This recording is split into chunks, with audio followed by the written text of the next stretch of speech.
All right, welcome to the latest edition of the Flagship Podcast. Good to have you with us today, and I have a special guest, Jess Humphrey. Good to have you with us today. Thank you. Thanks for having us. Yeah. So Jess is the owner of Two Flowers, and the reason we have you on today is because you are one of the 7 pitch finalists, which is exciting. Yes, it is. Getting excited about it? We're very excited. It seems kind of surreal still, but definitely very excited. So our pitch event is coming up here at Flagship on February 20th at 6 p.m. Would love everybody to come out. It's going to be a phenomenal night. Hundreds of people will be here. We have 7 businesses that will be presenting their pitches and food and drinks and everything. So it's going to be a great evening. So Jess, can you just tell us a little bit about the history of Two Flowers? Like, when do you start, and just tell us about what you do? Sure. We established our bakery officially in June of 2023 as an LLC. Okay.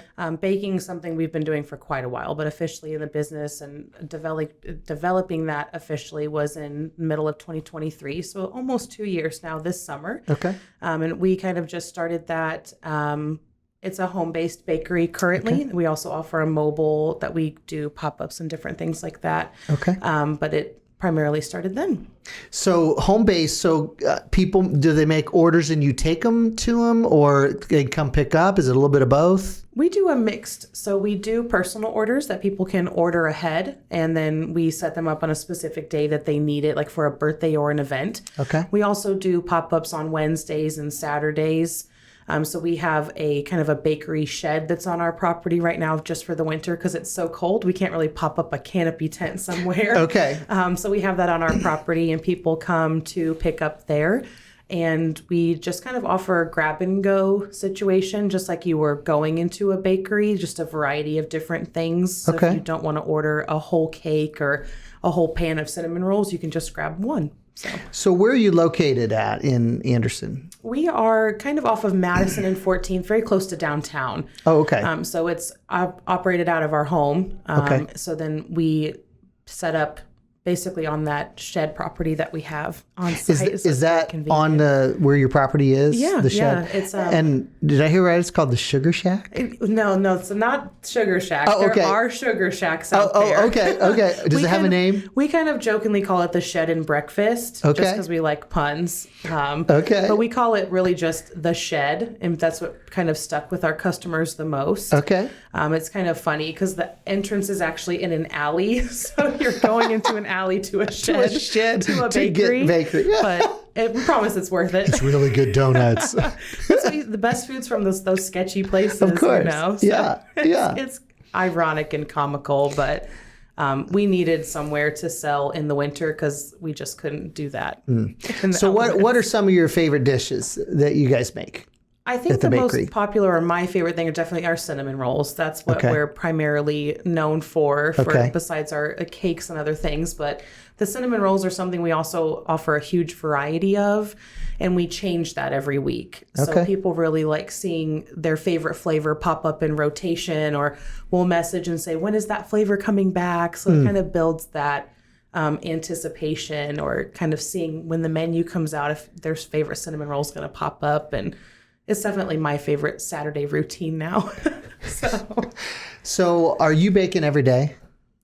It depends on the orders. Okay. Right now, yes, just because of the volume, we're just very busy. Okay. When the holidays hit, that is every day, most days, all day. Of course. Doing something, whether it's getting pre-production ready or cleaning and sanitizing, which takes forever. That's the biggest piece of it. But doing prep and things like that, we do some sort of baking or admin for the business pretty much every day now, just because of how much it has grown. So has this become your full-time work? It is now, yes. Okay. I was part of kind of an unfortunate round of layoffs in the corporate world. Okay. And I had been in the corporate world for such a long, long time, working for others. It just really seemed like a good time to finally work for myself. And the biggest piece for us was trying to find some sort of work schedule in the corporate world with that work-life balance to really give us time to be with our kids. And when you're working full-time for someone else, you can't do that.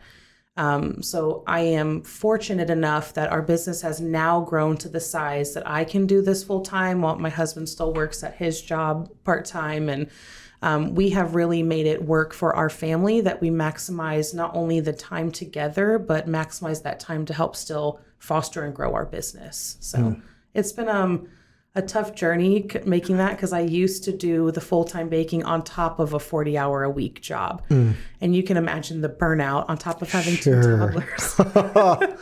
Oh, man. So people, but most common question, when do you sleep? I'm like, I don't. I don't. But yeah, we're very fortunate. So I always like to ask this question. I want to ask you the why question. Where's the passion come from for this? I have to say it is just our family. Really, we wanted to have an opportunity to show not only our kids, but other people in the community that you can really do what works best for you when it comes for employment. And that doesn't always have to look like what you think it does. Our why outside of our family is our community. We like being part of the community and being part of our customers' lives and their events, and then having the opportunity with our business and the way that we have grown it to then give back to people in the community in different ways. So that is our why, is our family, and then our village, which is our community. Like that's our village, is the people that we have, our customers, that really help motivate us, and that's impactful for us. Now, were you always a baker? I mean, is that kind of just a love, or? Yeah, I mean, I've baked in some way my whole life. I was always watching. I was a latchkey kid, so I was home by myself. I was the only child, so I was watching a lot of Food Network, Martha Stewart, of course, Emerald, and those bakers back then. But really, it was just that piece of nostalgia, which is just a pivotal part of our business, of baking with my mom growing up. And it was not always scratch baking, but it was just the memory. And that is what we like a part of our business. But the products that we make are part of big life events and really foster that nostalgia, which is a huge thing for us. But that's really kind of what started it all, was just my mom showing me different things and then trying things I saw on TV. So that was kind of different, but yeah. Now, sometimes people talk about, I wish I could do this like for my job. And it's kind of a side thing they do. And then in the entrepreneur world, when you start a business, it can be a grind, and you can lose the joy of, the thing that you like to do. What's that been like for you? That definitely has happened, especially when I was trying to balance a full-time job working for someone else and doing full-time for our business. Yeah.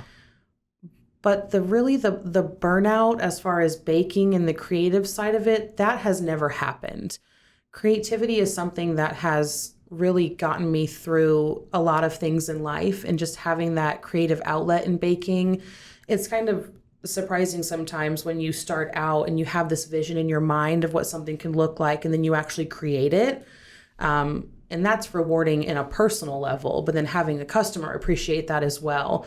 I think just knowing and reminding myself sometimes that where our baked goods are going, it's not always just, have after dinner. Sometimes they're for some pretty major life events. And I think that has helped kind of counteract that burnout.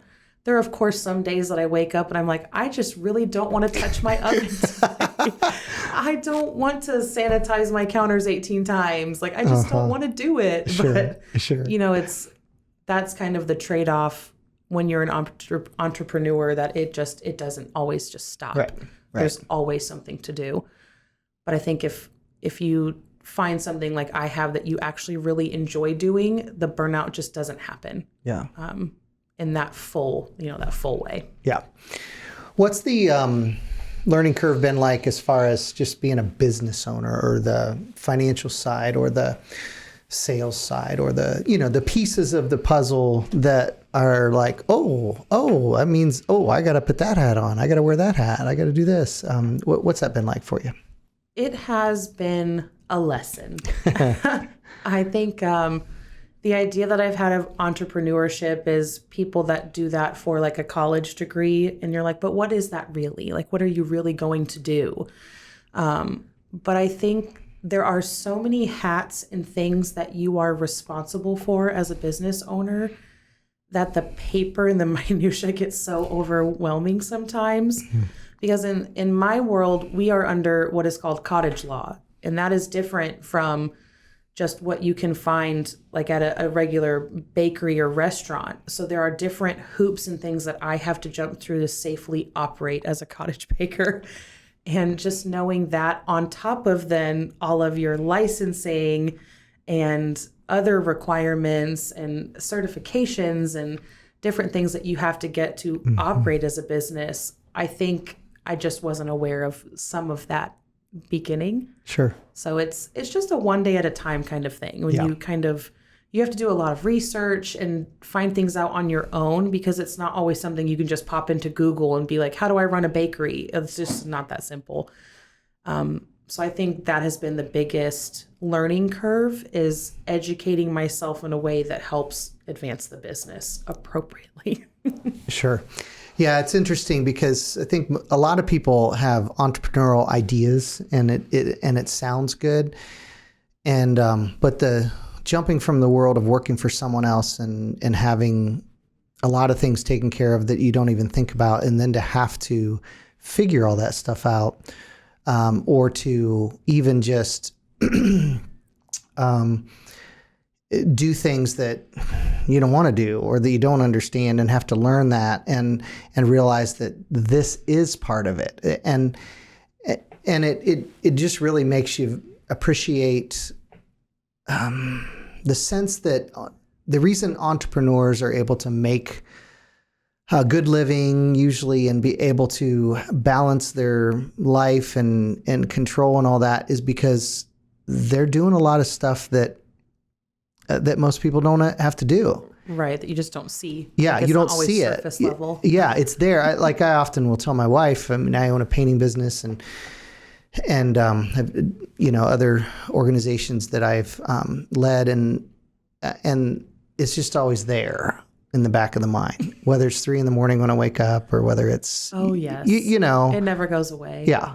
There's no leaving it at the door, like a traditional job. Right. You leave the office, you can just kind of leave your work there. Right. When you own your own business, you are there, like it's there because it's you. Yeah. And you have to learn how to, even though you can't leave it, you have to learn how to manage it with your family, to be able to not just, never be present emotionally or whatever with family.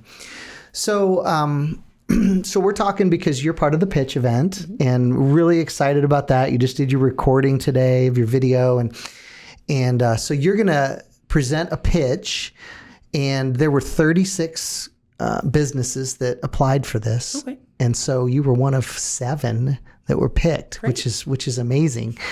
And as you know, the prize is $25,000 package. So tell us, if you were to win the pitch, what would you do and what impact would it have on your business? Our primary goal for expansion is really building the mobile aspect of our business. Okay. We need space. We are just busting at the seams. We need a production space that is ours, that we have access to anytime, multiple hours throughout the week. But also be able to move that production space to sell those items and expand our market. We do pop-ups now, but in the capacity that we do, it does limit us in where we can go, how far we can travel, the types of things that we can sell. So our expansion plan is to really expand not only on the baking side, but on the food side as well, because it would be more of a bakery brunch bus. Okay. So have kind of a mixture of those two and expand the menu and offerings to our customer, but also increase our market. Be able to go to events all over the state, different things locally, of course. The impact on our business of winning an opportunity like this is it's not just about expansion for us at where we are in our business journey. It is a start. It is a chance to finally launch our business in a way that gives us the resources to meet the potential that I know that we have. And we are limited on that right now simply because of where we are operating out of. We just need that space and a way to do that meets the requirements for the state of Indiana, and then have opportunity for just growth for us. So that's our primary goal for the expansion, is just to be more mobile so we can have more customers, but also solve the problem of the lack of room that we have. We are in a very tiny production space right now, and we've tried different avenues of shared spaces or even thought of brick and mortar, but the cost associated around that long term is just not smart for our business model, for a bakery, cafe kind of situation. So we've decided that kind of going more the food truck or bakery bus route, like we like to call it, would give us more of that opportunity and kind of mesh those things together and not just tie us down to like a brick and mortar location. We want to be able to offer products in an accessible way, not from just a price point accessibility, but different towns and cities that may not have baked goods or have access to those things. So that's kind of our main goal. So the bakery bus, I love that idea, the name. So would it be like, you go to vendor things and they've got these kitchens in them, and, they open up and you can buy stuff. Would it kind of be that on wheels? Yes. Is that what you're kind of thinking? Combination of that. So you have that traditional idea in your mind of a food truck and what that looks like. You walk up to a window, or you can drive it or pull it with a truck, or if you have a trailer. Our idea is a little bit more collaborative. So we want the idea to have our customers be able to go onto the bus. So it's not just a production space for us. Okay. It would have that very small bakery feel, but on wheels. So we would have some bar seating up at the windows with bar stools and actual, like the countertop there, so you can look out the window, sit with someone. The primary focus is not eat in, but just having that opportunity. Sure. And just people to have that aesthetic, walking on to the bakery, smelling that, seeing the display case, without it just being you ordering from a menu outside and standing that. I have that option too, of course, for people on the go, but just having that more community kind of together vibe, I guess you could call it. And just that aesthetic, of course, just is cool to me. So I'm picturing maybe like a minibus size. Yeah. A little bigger? Is that what you're thinking? My husband, of course, the co-owner, he is more logistics on the foot of bus that we need to buy. I know it's a mid-size, like school bus, not full, like... You got to get your, CDL license. No, I think that's a logistic thing. He covers the licensing and all that stuff. So it's definitely not like a mini bus or like an RV size. It would just be... like a mid-sized school bus. Like, I think he calls it 12 windows or something. I don't know. I don't want to sound silly, but not quite full-size school bus size. More like a traditional food truck length, just a different look to it instead. Yeah. Awesome.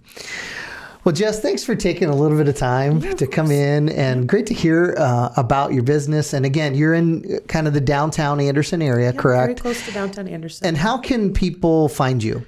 Our easiest access is Facebook currently. Okay. We do have a website that's twoflowersllc.com, but that leads to our Facebook page currently. Okay. That's something we're developing on building a website platform, but Facebook is the easiest access to us. You can message us directly on there, email us. All of our contact and menus and everything is directly on our Facebook page. And the Facebook page is Two Flowers? Yeah, it's facebook.com/twoflowers. Okay, super. Yeah. Awesome. Wonderful. All right. Thanks for coming in. Thanks for your time. Appreciate it. Yep.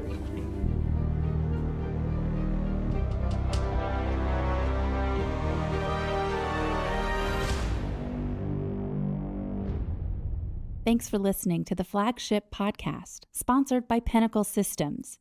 Visit our YouTube channel for the full-length video podcast, or find us on Spotify and Apple Podcasts.